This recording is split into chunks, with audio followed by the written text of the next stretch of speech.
야담 능소화를 찾아주셔서 감사합니다. 구독, 좋아요, 알림 설정 꼭 눌러주세요. 내 주제를 알아야 하느니라. 천안농사꾼 주제에 감히 양반가 교수에게 청혼이라니 세상에 이런 무례가 어디 있단 말이냐? 소인의 마음은 진심이옵니다. 비록 천한 농부의 몸이나 제겐 정성으로 일구어 놓은 논과 밭이 있습니다. 그리고 부모님께 물려받은 소 한 마리도 있지요. 그러니 춘향 아씨를 지가 정성껏 모시겠나이다. 춘향의 얼굴이 불그락푸르락 변했습니다. 그녀는 자존심도 무척 상했고 눈빛에는 경멸과 분노가 가득했지요. 아버지, 이 무례한 농사꾼을 당장 쫓아내주세요. 이놈, 어디서 감히 양반가 교수에게 청혼을 하는 것이냐? 내 놈이 정녕 죽고 싶은 것이냐? 여봐라, 저놈을 당장 끌어내라. 하인들이 삼돌의 양팔을 거칠게 붙잡았습니다. 그러자 삼돌이는 강인한 체격으로 완강히 저항했지요. 하지만 하인들 여럿이 달려들자 삼돌이도 어쩔 수 없이 끌려나가고 말았습니다. 삼돌은 멍든 얼굴로 막걸리 한 사발을 단숨에 들이켰습니다. 그의 눈에는 굴욕과 분노가 가득했지요. 이놈의 세상, 사람 값어치가 태어날 때부터 정해진단 말이냐. 내 이 삼돌이가 언젠가는 저 높은 양반들처럼 되고 말이라. 젊은 사람이 무슨 큰일이 있었소? 얼굴이 다 부어올랐구려. 아니, 그저 세상이 원망스러울 뿐이요. 삼돌은 밤하늘의 별을 올려다보았습니다. 자신이 좋아한 춘향아 씨에게 차인 괴로움과 오늘 당한 수모로 인해 그의 눈은 눈물로 글썽였지요. 나는 반드시 저 별처럼 높은 곳에 오르리라. 이 삼돌이 언젠가는 반드시 오르리라. 다음 날 저녁 무렵 삼돌은 춘향이 집 담장 너머로 그녀의 방을 바라보았습니다. 춘향이 키는 검은고 소리가 담장을 넘어 그의 가슴을 적셨지요. 춘향 아씨 검은고 소리는 심금을 울리는구나. 이젠 아씨의 검은고 소리도 들을 수 없겠지. 내 언젠가 반드시 돌아오리라. 그때는 춘향 아씨도 나를 거부하지 못하게 높은 사람이 되어 돌아올 것이요. 새벽녘 삼돌은 짐 보따리 하나를 어깨에 메고 마을을 빠져나갔습니다. 뒤돌아보지 않는 그의 발걸음은 한양으로 향하고 있었지요. 그런데 오후가 되니 갑자기 빗방울이 떨어지기 시작하였습니다. 그리하여 삼돌이는 저 멀리 보이는 주막으로 달려갔지요. 주막에 들어서자 웬 중년 여인이 눈에 들어왔습니다. 그런데 그 여인의 짐이 우천으로 젖어가고 있었지요. 아주머니, 제가 도와드리겠소. 삼돌은 재빨리 달려가 여인의 짐을 들어 올렸습니다. 그의 굵은 팔뚝에 힘이 들어가자 옷소매가 팽팽하게 당겨졌지요. 이런 고맙구려. 비에 짐이 다 젖을 뻔했네. 그런데 최씨 부인은 삼돌의 건장한 체격을 유심히 살펴보았습니다.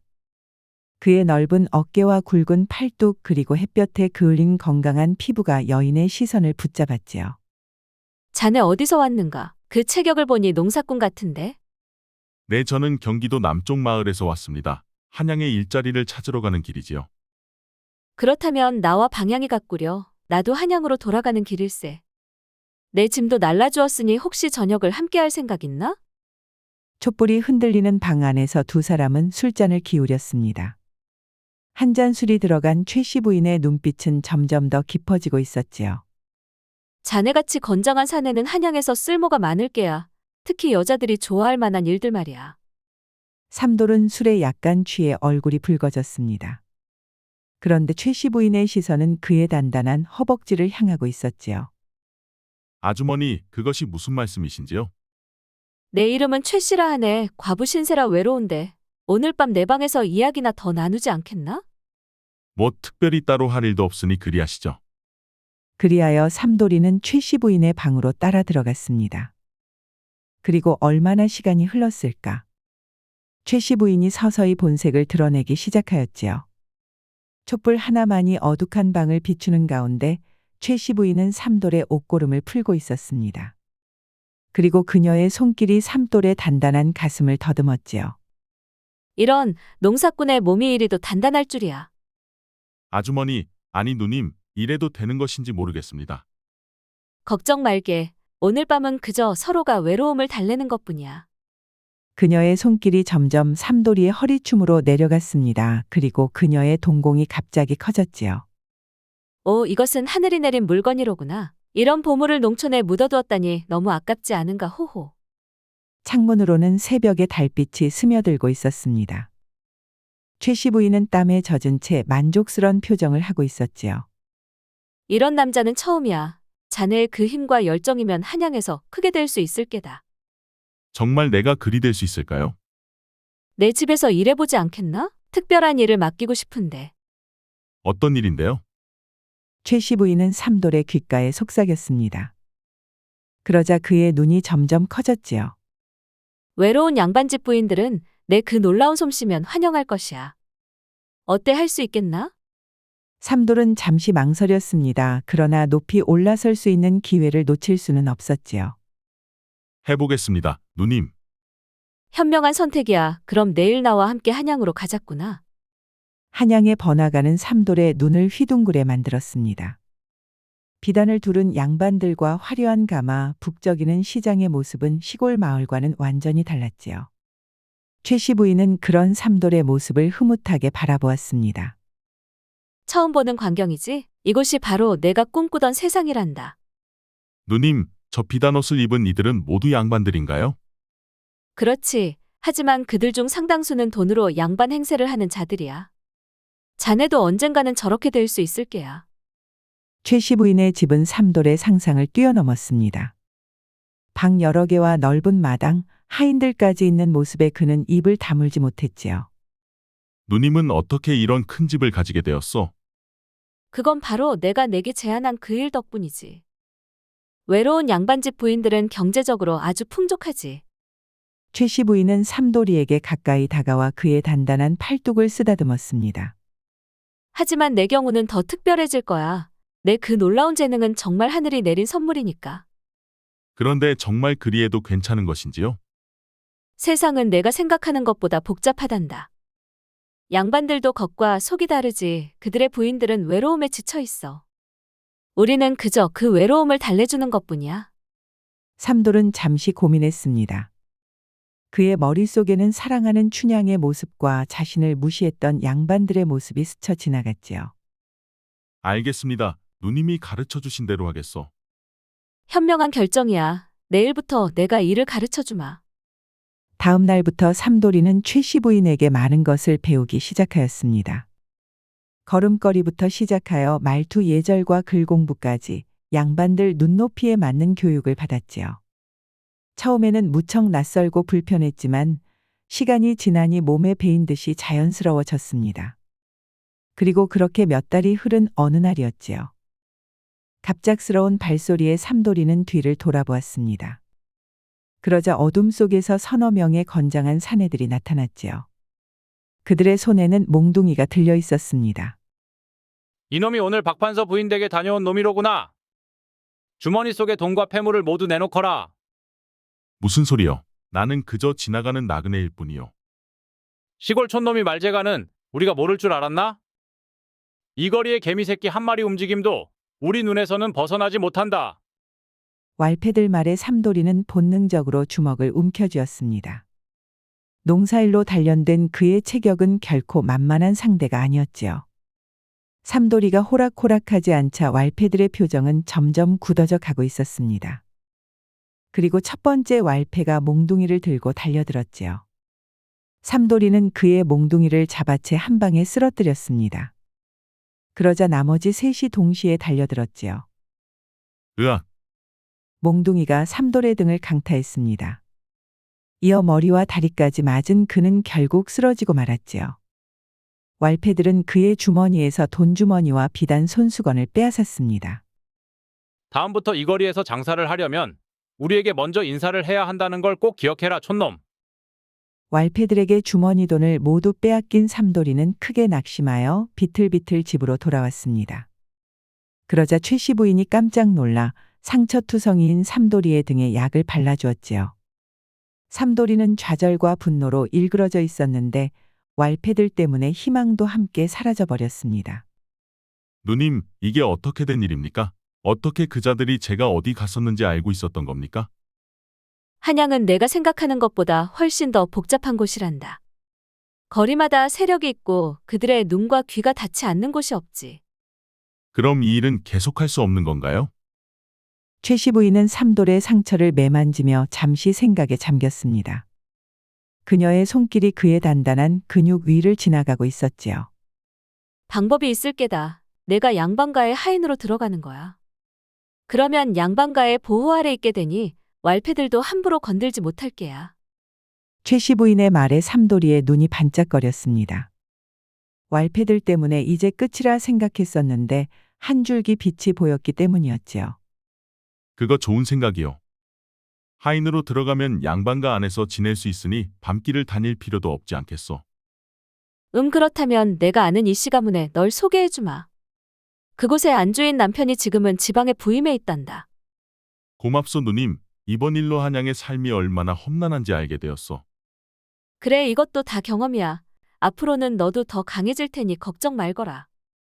그렇게 삼돌이는 며칠 동안 치료를 받았습니다. 그리고 상처가 아물자 삼돌이는 최씨 부인이 알려준 집으로 찾아갔지요. 너 잠시 이리 와보거라. 내가 최씨 소개로 들어온 하인이냐? 내 마님, 지는 삼돌이라 하옵니다. 최씨가 너를 특별히 추천하더구나. 그 이유가 있겠지? 이씨 부인은 삼돌이의 건장한 체격을 유심히 살펴보았습니다. 하인 복장을 한 그의 모습은 여전히 당당했고 햇볕에 그을린 얼굴은 건강미가 넘쳤지요. 농사일을 해와서 힘쓰는 일에 자신 있사옵니다. 마님. 그래. 그럼 우선 내 서재에 책들을 정리하고 무거운 책장도 옮겨보거라. 삼돌이는 묵직한 책장을 쉽게 들어올렸습니다. 그러자 그의 등 근육이 옷 위로 선명하게 드러났지요. 이씨 부인은 그런 그의 모습을 뒤에서 지켜보고 있었습니다. 과연 힘이 좋구나. 그런데 글은 아느냐? 조금은 압니다요. 삼돌이 말에 이씨 부인의 눈빛이 달라졌습니다. 단순한 하인이 아닌 것 같은 이 젊은이에 대한 호기심이 커졌지요. 그렇다면 앞으로 내 시중을 직접 들거라. 남편이 지방에 부임한 지 오래라. 내 일을 도울 사람이 필요하구나. 분부대로 하겠나이다 마님. 삼돌이는 마님의 특별 지시로 마님과 직접 관련된 일을 하기 시작하였습니다. 그러자 어느 날 나이든 여종이 말했지요. 조심하게 젊은이. 마님이 자넬 특별히 챙기시는 것 같은데 이 집안에선 그런 일은 드문 법이야. 무슨 말씀이신지요? 마님의 남편 대감께서 오래 집을 비우셨다네. 그래서 마님은 외로워서 자네같이 젊고 건장한 사내가 각별히 눈에 차셨나 보이. 삼돌이는 늙은 여종의 말에 왠지 가슴이 뛰었습니다. 기회와 위험이 공존하는 순간이었지요. 이것이 내게 새로운 기회인가? 아니면 더 큰 위험에 빠지는 수렁인가? 삼돌이는 만감이 교차를 하였습니다. 잘하면 새로운 기회가 열리는 것이고 잘못되면 목숨을 잃을 수도 있었지요. 저녁 무렵 삼돌이는 이씨 부인의 침소 앞에 서 있었습니다. 그의 손에는 따뜻한 차가 담긴 주전자가 들려 있었지요. 삼돌이의 마음은 바짝 긴장되어 있었습니다. 들어오너라 삼돌아. 삼돌이 들어서자 침소 안은 은은한 향기로 가득했습니다.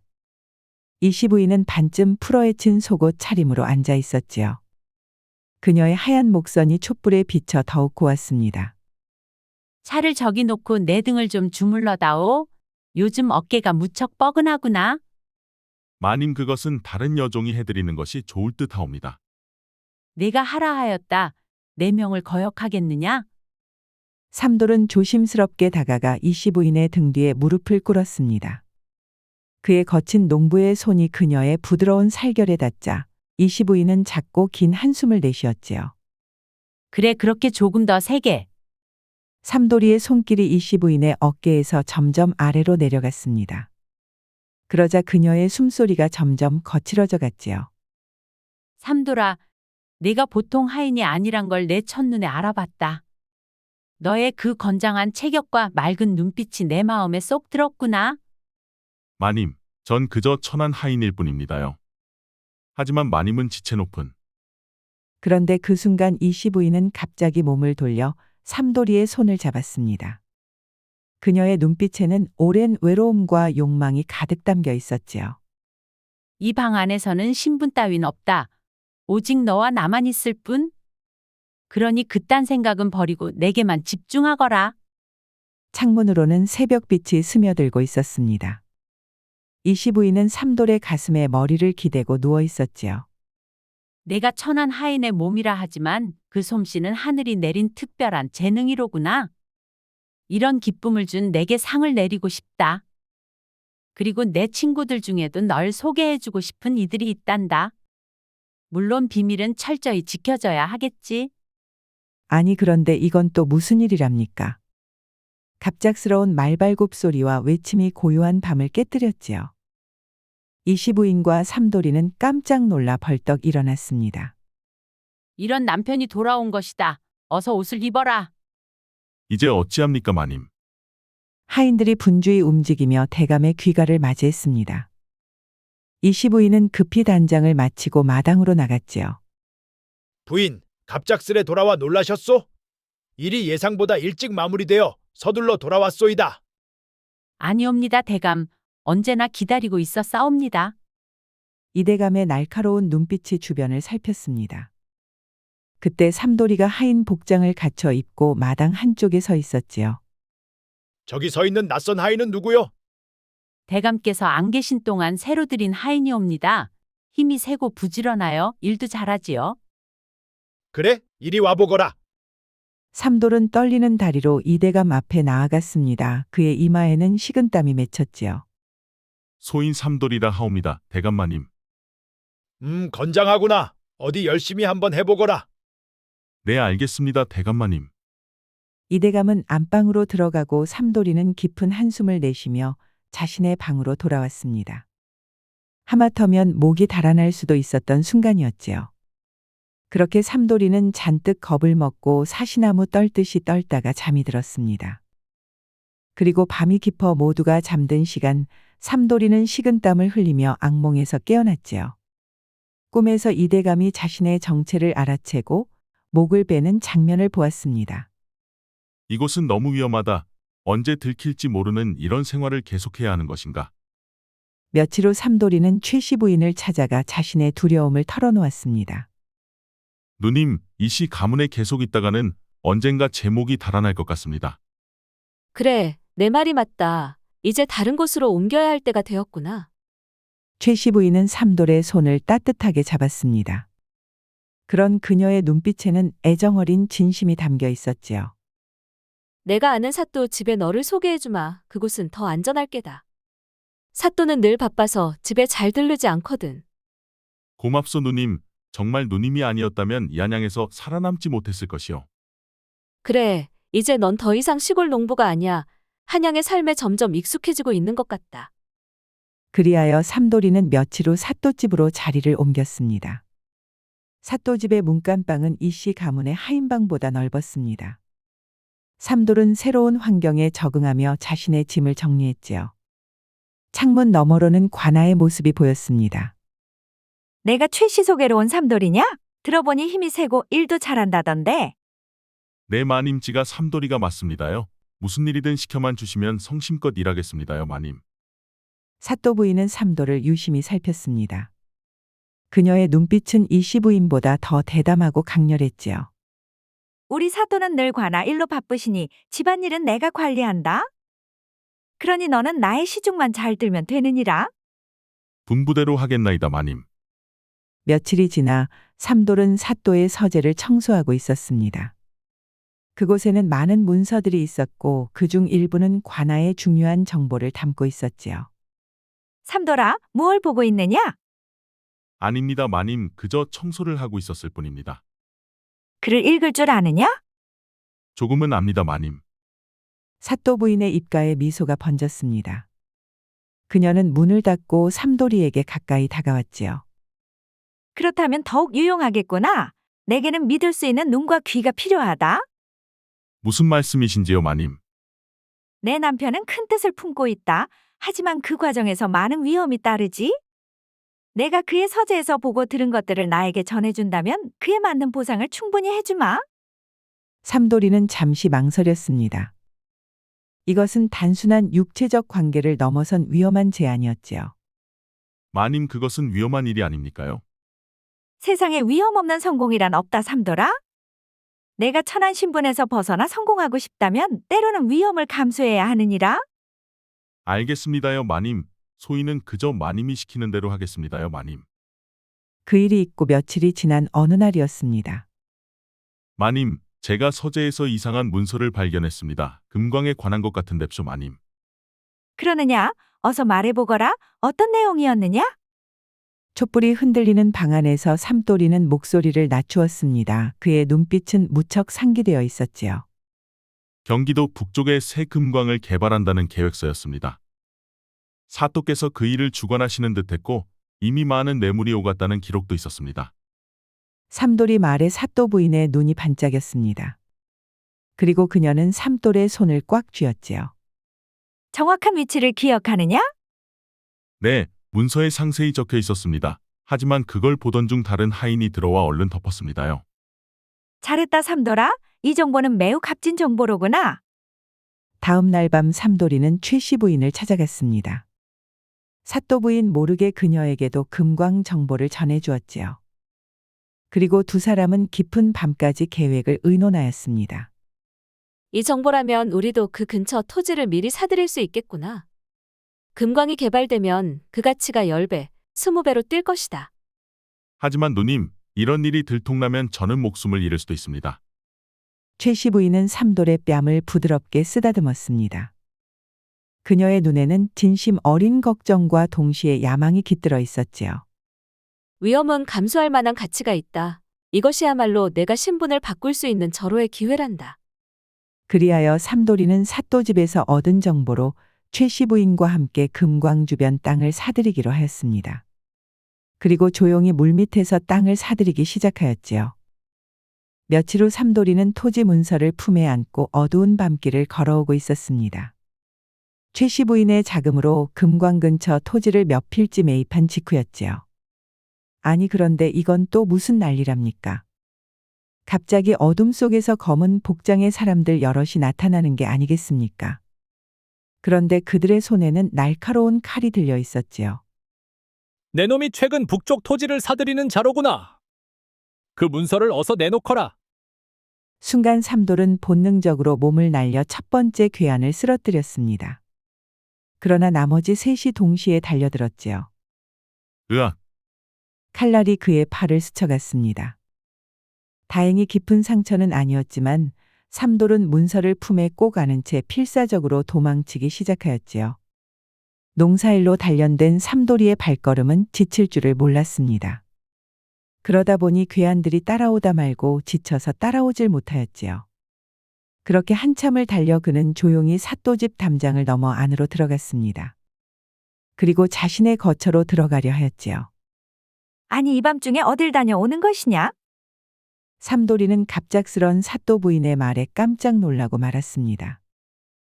그것이 잠시 밖에 나가 바람 좀 쐬고 왔습니다요. 삼돌이 말에 사또 부인은 뭔가 의심쩍은 눈으로 삼돌이를 살펴보았습니다. 아니, 그런데 팔의 상처는 무엇이냐? 피가 뚝뚝 떨어지고 있지 않느냐? 이러고 있을 때가 아니다. 어서 날 따라오너라. 사또 부인은 삼돌이를 자신의 방으로 데려가 상처를 치료하고 붕대를 감아주었습니다. 어떻게 된 상처냐? 어서 말해보거라. 그저 넘어져서 다쳤을 뿐입니다, 마님. 사또 부인의 눈빛은 더욱 의심스러운 눈빛이었습니다. 그리고 그녀는 삼돌이의 얼굴을 유심히 살펴보았지요. 내가 나에게 숨기는 것이 있구나. 하지만 괜찮다. 때가 되면 모든 것을 알게 될 터이니. 사또 부인은 뭔가 태연한 눈빛으로 숨겨봐야 소용없다는 표정이었습니다. 그리하여 삼돌은 사또 부인의 눈빛을 피할 수밖에 없었지요. 그리고 삼돌이는 자신이 사또 부인과 최씨 부인 사이에서 위험한 줄타기를 하고 있다는 것을 실감하였지요. 내가 그녀들을 이용하는 것인가? 아니면 내가 이용당하는 것인가? 참으로 한양이란 그 속내를 알 수가 없는 세상이구나. 삼돌이는 사또 부인의 치료 덕분에 빠르게 상처가 회복될 수가 있었습니다. 그리하여 상처가 아문 삼돌이는 어느 날 주막에 들러 술을 한잔하고 있었지요. 아니 그런데 갑자기 뒤에서 다가온 손이 삼돌의 어깨를 붙잡았습니다. 삼돌이가 놀라 돌아보니 검은 도포를 입은 중년의 사내가 서 있었지요. 자네가 사또집의 삼돌이라는 하인인가? 누구십니까? 말소리를 낮추게. 나는 정이라 하네. 자네가 최근 사또의 금광 정보를 빼돌렸다는 정보를 들었네. 그 말에 삼돌이의 얼굴이 갑자기 창백해졌습니다. 그의 비밀이 어떻게 새어나간 것인지 알 수가 없었지요. 걱정 말게. 나는 자네를 해치려는 게 아니야. 오히려 내가 자네한테 제안할 게 하나 있네. 어떤 제안이십니까? 사또의 비리 정보를 내게 제공해주면 그에 맞는 보상을 하지. 특히 금광 관련 뇌물 내역이 필요하네. 그것은 위험한 일입니다. 들키면 제 목숨이 붙어있지 못할 것이요. 세상에 위험 없는 큰 이득은 없는 법이지. 자네가 지금 사또 부인과 최 씨 사이에서 위험한 줄타기를 하는 것도 잘 알고 있네. 그 말에 삼돌이는 충격을 크게 받았습니다. 처음 보는 정체불명의 사내가 자신의 모든 것을 알고 있다는 사실이 무척 두려웠지요. 그 일이 있고 며칠 후 삼돌이는 시장에서 우연히 김상인을 만났습니다. 그런데 김상인은 삼돌이를 한눈에 알아보고 삼돌이를 불렀지요. 이복의 자네는 사또집 하인이 아닌가? 네, 그렇습니다. 그럼 잠시 내 가게로 들르게. 나는 자네에 대해서 익히 잘 알고 있네.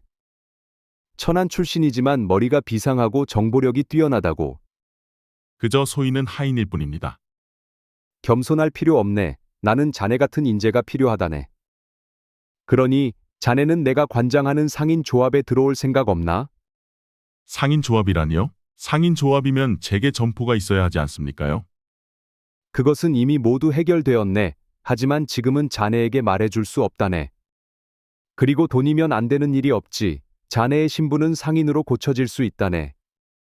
삼돌이의 눈이 갑자기 빛이 났습니다. 드디어 진정한 신분 상승과 성공의 기회가 찾아온 것이었지요. 헌데 어떻게 하여 점포가 마련되었고 신분이 바뀌게 되었는지 도무지 알 수가 없었습니다. 내 한 가지 자네에게 부탁할 말이 하나 있네.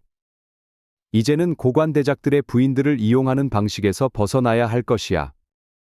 그리고 정당한 사업가로 거듭나야 한다네.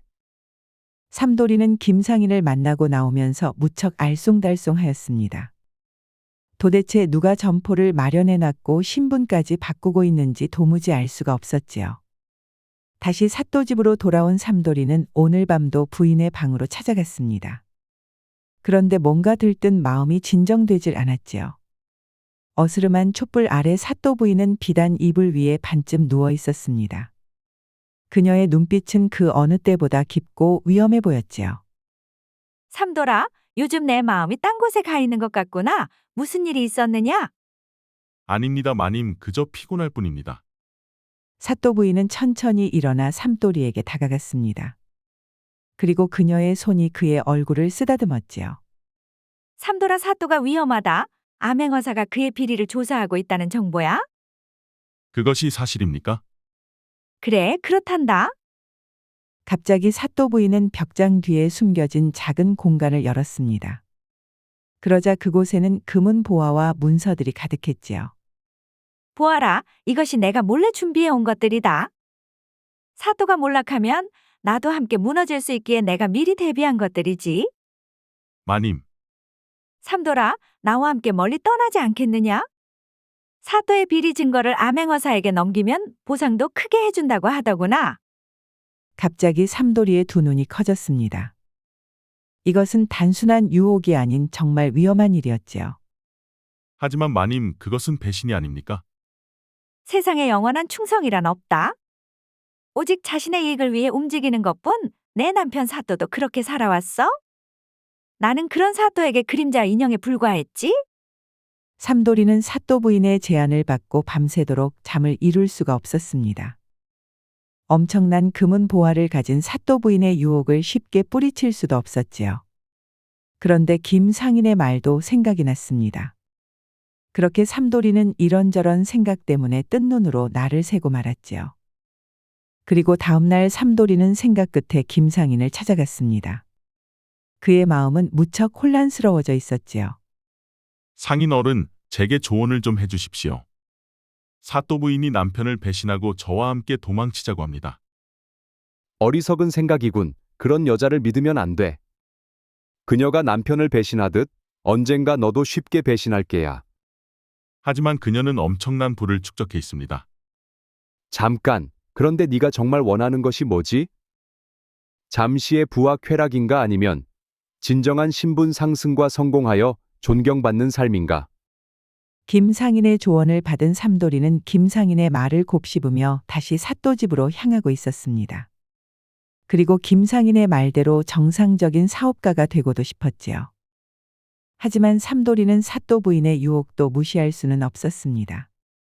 그러다 보니 어떤 결정도 하지 못하고 있었지요. 그리고 사또집으로 돌아온 삼돌은 마지막으로 사또 부인과 밤을 보내기로 하였습니다. 삼돌이는 그녀의 품에 안겨 있으면서도 마음은 이미 다른 곳에 가 있었지요. 어떻게 결정했느냐, 삼돌아? 마님, 제겐 시간이 더 필요합니다. 그 말에 사또 부인은 삼돌이의 얼굴을 양손으로 감싸 쥐었습니다. 그녀의 눈에는 진심 어린 감정이 담겨 있었지요. 내가 너를 단순히 이용하려 한다고 생각하니? 그것은 정말 아니란다. 나는 진심으로 너를 원해 내 곁에서 나의 새로운 삶을 다시 시작하고 싶을 뿐이야. 그러니 신중하게 생각해 보렴. 삼돌은 그녀의 눈빛에서 진실을 느낄 수 있었습니다. 그러나 동시에 그녀의 냉혹한 계산도 느낄 수 있었지요. 며칠 후 삼돌이는 최씨 부인을 찾아갔습니다. 이제는 어떤 결정을 해야만 했지요. 어서 오거라 삼돌아. 그렇지 않아도 며칠 전에 금관 근처 우리가 매입한 토지에 다녀왔다. 좋은 소식이야. 우리가 매입한 토지의 가치가 벌써 10배가 넘었단다. 정말입니까? 그렇다면 우리는 그래 맞아. 이제 너도 부자야. 내가 산 땅의 지분 절반은 내 것이니까. 하지만 더 중요한 이야기가 있단다. 최씨 부인은 삼돌이의 두 손을 꼭 잡았습니다. 그녀의 눈빛은 무척 진지해졌지요. 삼돌아 이제 나와 함께 살자. 이제 크게 성공도 했으니 우린 정식으로 부부의 연을 맺을 때가 되었어. 누님, 해가 지고 두 사람은 정원을 거닐고 있었습니다. 저녁 노을이 그들의 얼굴을 붉게 물들였지요. 누님, 사실 저는 지금 큰 갈등에 빠져 있습니다. 사또 부인도 저에게 비슷한 제안을 했습니다. 삼돌이 말에 최씨 부인의 얼굴이 갑자기 굳어졌습니다. 그녀의 눈에 질투의 감정이 스쳐 지나갔지요. 사또 부인이라 그녀는 너를 이용할 뿐이야. 그녀가 남편을 배신하듯 언젠가 너도 버리고 말 것이야. 누님은 다르십니까? 최씨 부인은 잠시 말을 잃었습니다. 그리고 깊은 한숨을 내쉬었지요. 나도 처음에는 너를 이용하려 했을지 모르지. 하지만 지금은 달라. 내 마음은 진심이야. 삼돌이는 최씨 부인의 눈을 바라보았습니다. 그녀의 눈에서는 진실을 읽을 수 있었지요. 누님, 제가 조금 더 생각할 시간을 주십시오. 좋아. 하지만 오래 기다리지는 않을 거야. 며칠 후 삼돌이는 다시 김상인의 조언을 듣고 싶어 비단 가게를 찾아갔습니다. 그러자 김상인이 다짜고짜 말했지요. 삼돌아, 당분간 너도 몸을 피해야 할 것 같다. 암행어사가 너를 찾고 있어. 아니 무슨 일로 암행어사가 저를 찾는단 말입니까? 제가 무슨 잘못을 했다고? 사또 부인이 너를 밀고 했어. 네가 사또를 도와 비리를 저질렀다고 암행어사에게 고했지. 김상인의 말에 삼돌의 얼굴이 창백해졌습니다. 그런데 사또 부인이 왜 저를 배신한 것입니까? 네가 그녀의 제안을 받아들이지 않는다고 판단한 것 같다. 그래서 분노한 부인이 너에게 앙심을 품은 것 같아. 아니 그녀가 저를 감시하고 있었단 말입니까? 그런 여자는 항상 모든 것을 감시하지. 삼돌이는 며칠 전까지만 해도 자신에게 다정하게 굴었던 사또 부인이 생각났습니다. 헌데 갑자기 돌변하였다 하니 황당해도 너무 황당하였지요. 최씨 부인도 이 소식을 알고 있나요? 최씨 부인은 걱정 마라. 그 소식을 듣고 그녀가 직접 암행어사를 설득하기 위해 노력하고 있다. 네가 사또의 비리를 폭로하는 데 결정적 역할을 했다며 너의 억울함을 벗기려 노력하고 있지. 그 말에 삼돌이의 눈에서는 눈물이 맺혔습니다. 그제서야 누가 진정으로 자신을 아끼는지 깨달았기 때문이었지요. 한 사람은 자신을 늪에 빠뜨리고 또 한 사람은 늪에 빠진 자신을 구하려 애를 쓰고 있었지요. 누님만이 끝까지 저를 믿어주었군요. 그래, 이제 알겠지? 누가 진짜 내 편인지. 그리고 이것은 끝까지 말하지 말라고 신신당부했는데 오늘 내게 말하지 않을 수가 없구나. 너의 비단 가게 점포를 사놓은 사람은 바로 최 씨 부인이다. 최 씨 부인은 네가 진정한 사업가로 거듭나길 진심으로 원했다. 그래서 비단 가게를 사고 너의 신분도 상인으로 바꾸어 놓았단다. 김상인의 말에 삼돌이는 눈물을 펑펑 쏟았습니다. 며칠 후 삼돌이는 최 씨 부인을 찾아갔습니다. 최 씨 부인은 삼돌이의 누명을 벗겨놓고 삼돌이를 반갑게 맞아주었지요. 어서 와 삼돌아. 삼돌이는 달려가 최 씨 부인을 버락 안았습니다. 누님, 삼돌이는 최 씨 부인을 안고 하염없이 눈물을 흘렸지요. 누님, 그동안 누님의 진실을 알아보지 못해 미안합니다. 허나 이젠 알아요. 누님이 얼마나 저를 사랑하는지. 아이고 삼돌아, 이제라도 알았으면 되었다. 그리고 두 사람은 그날 밤 진심을 담은 사랑을 나누었습니다. 그리고 며칠 후 두 사람은 말 타고 삼돌이의 고향 마을로 향했지요. 혼이 나기로 한 최 씨 부인을 부모님께 인사를 드리기 위하여 길을 떠났습니다. 그렇게 한참을 달려 고향 마을에 도착해 보니 아니 이건 또 무슨 일이랍니까? 마을에서 제일 부자였던 춘향이 집이 폭삭망해 다스러져가는 초가집에서 살고 있는 게 아니겠습니까? 아니 이게 어떻게 된 것이요? 삼돌이 말의 한쪽 구석에 앉아있던 춘향아 씨의 두 눈이 갑자기 커졌습니다. 삼돌이? 정말 너냐? 그렇소 춘향아 씨, 정말 오랜만이요. 그 순간 춘향의 얼굴이 붉어졌습니다. 한때 천한 농부라 무시했던 사내가 이제는 부자가 되어 당당하게 서 있었지요. 이런 모습을 보이게 되다니 부끄럽구나. 누구시라고? 혹시 춘향이 내게 찾아와서 혼인해달라고 졸랐던 그 농사꾼? 네, 그 천한 농사꾼이 저입니다. 이제는 한양에서 장사를 하는 비단 상인이 되었지요. 춘향아 씨의 눈에는 눈물이 고여 있었습니다. 우리가 너에게 했던 일 이제 와서 사과해도 늦었겠지. 하지만 그땐 정말 미안했다. 그때의 일은 이미 지났소. 난 잊은 지 벌써 오래되었소. 우리 가족이 이렇게 몰락한 것이 어쩌면 그때 지은 죄의 대가인지도 모르겠구나. 삼돌은 춘향의 솔직한 모습에 마음이 아팠습니다. 그녀는 더 이상 오만한 양반가 교수가 아니었지요. 삼돌아, 우리 좀 도와줄 수 있겠니? 아버지가 병석에 누워 계시고 우리는 이제 의지할 곳이 없단다. 춘향 아가씨, 한때 내가 너를 무시했었지만 이제는 내 발 아래 엎드려 빌 수도 있어. 그러니 우리 가족을 좀 제발 살려다오. 삼돌의 마음속에 복잡한 감정이 교차했습니다. 그리고 옛 감정의 잔재가 뒤섞였지요. 이것이 내가 진정 원했던 것인가? 아씨가 이렇게 비참해진 모습을 보는 것이? 삼돌은 비참해진 춘향아 씨를 보면서 만감이 교차했고 가슴도 너무 아팠습니다. 그런데 그때 옆에서 이를 지켜보고 있던 최 씨 부인이 말했지요. 이 처녀가 내가 말했던 바로 그 춘향이로구나. 최 씨 부인은 춘향을 힐끗힐끗 보았습니다. 그런데 그녀의 눈에는 질투심과 경계심이 숨어 있었지요. 누님, 춘향 아씨의 가족이 어려움에 처해 있습니다. 아무래도 제가 도와줘야 하지 않을까요?